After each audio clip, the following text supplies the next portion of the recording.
Hi welcome to UTV. Medaram జాతర అంటే భక్తి, ఆధ్యాత్మికత, సంప్రదాయం మాత్రమే కాదు, అక్కడికి వచ్చే లక్షలాది భక్తుల అవసరాలే కొందరికి ఉపాధి మార్గాలుగా మారాయి.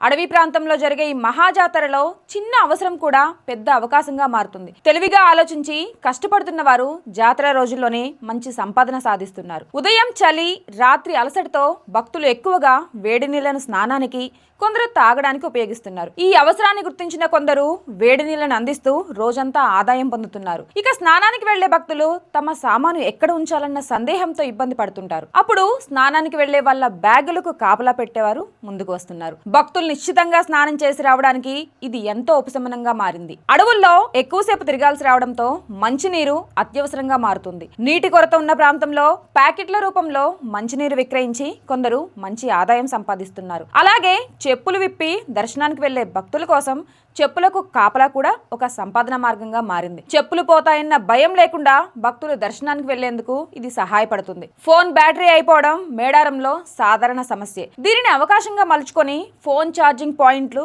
ఏర్పాటు చేశారు కొందరు. ఒక్కో ఫోన్ కు ఛార్జింగ్ ఫీజు తీసుకుంటూ రోజంతా మంచి ఆదాయం పొందుతున్నారు. అలాగే మేడారం ప్రాంతం దర్శన మార్గాలు తెలియని భక్తులకు దారి చూపిస్తూ టూర్ గైడ్లు కూడా సేవలతో పాటు సంపాదన చేస్తున్నారు. నీడ కోసం కాసేపు విశ్రాంతి తీసుకోవడానికి చెట్ల దగ్గర చిన్న ప్లేస్లను అద్దెకివ్వడం మరొక ఆదాయ మార్గంగా మారింది. ఎండలో అలసిపోయిన భక్తులకు ఇది పెద్ద ఊరటగా నిలుస్తోంది. మొత్తానికి మేడారం జాతరలో భక్తుల అవసరాలే ఉపాధి అవకాశాలుగా మారాయి. పెద్ద పెట్టుబడి లేకుండానే అవసరాన్ని గుర్తించి స్మార్ట్ గా పనిచేస్తే జాతర రోజుల్లోనే మంచి సంపాదన సాధ్యమవుతుందని మేడారం స్పష్టంగా చూపిస్తోంది.